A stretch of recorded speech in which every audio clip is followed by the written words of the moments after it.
Сохраним память о подвиге героев Великой Отечественной войны.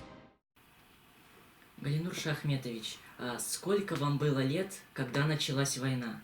Ну вот как раз, тогда мне было 15 лет всего. Я в этот день, тогда уже колхозы были, я с мамой, еще одна сестра, но она, правда, не занималась работой, а я полол подсолнуху. У нас там, в наших краях, сеют по многу подсолнуху. Это тоже ведь культура очень нужная, подсолнечное масло, сами знаете. Вот. Это как раз вот в день начала войны бригадир приехал верхом на лошади, прискакал и нас всех собрал и объявил, что началась война с Германией. А сколько вам было лет, когда вы отправились на фронт уже? Ну, когда отправились на фронт, мне было 17 лет. Галинур Шахметович, а расскажите про свой первый бой. Было ли страшно? Страх, я ни в чем, не испугался так, чтобы я мог бы и вести военные действия, там просто не было развернуться нигде.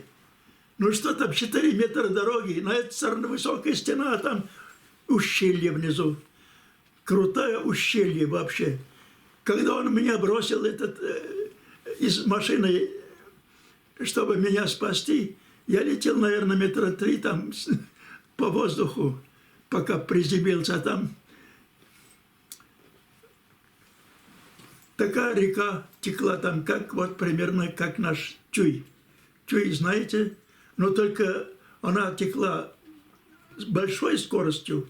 Причем посредине этой реки часто торчали такие большие камни, вот величиной стол. Они торчали, некоторые так высоко.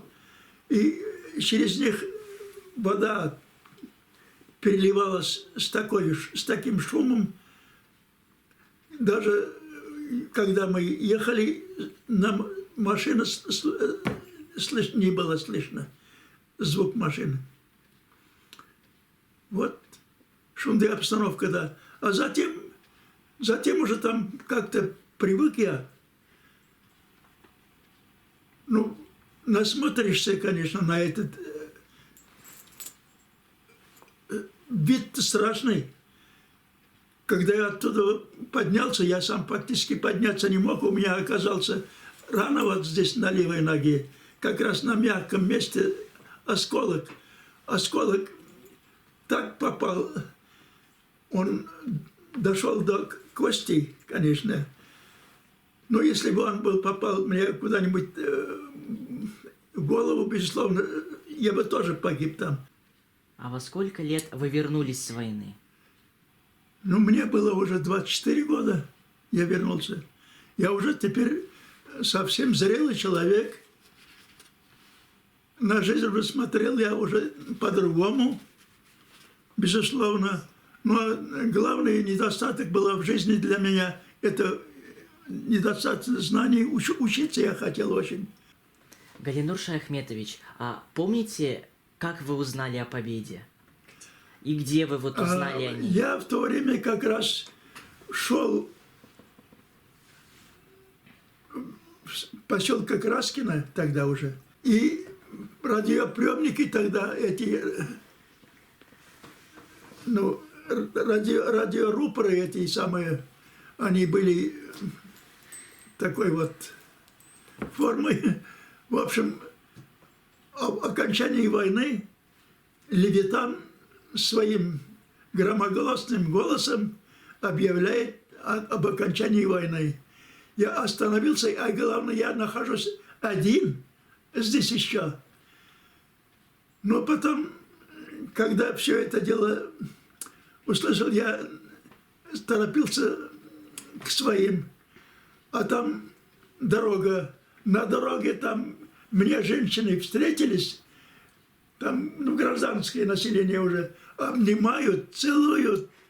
Ой, что было, это же, ну, народ настолько ждал эту победу, ну, мы тоже ждали. Ждали, конечно, победу. Знали, что это будет, что победа уже будет. Но это все равно ведь тянулось долго очень. Очень долго. Столько погибло людей.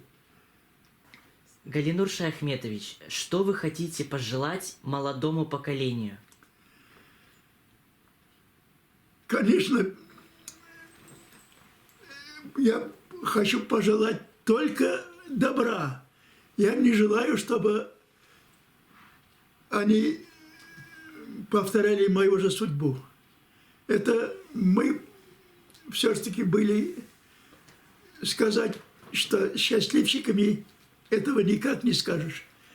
Мне пришлось пережить и голод, и холод, и эту войну,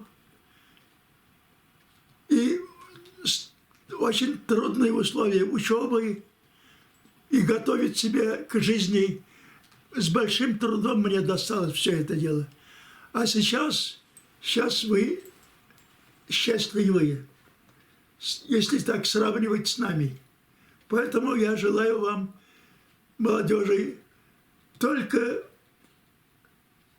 добра, только хорошего. Ну и никогда не забудьте о своих дедах и прадедах, которые вот ради того, чтобы обеспечить суверенитет, свободу своей страны, они не пожалели своей жизни. Их очень многие погибли.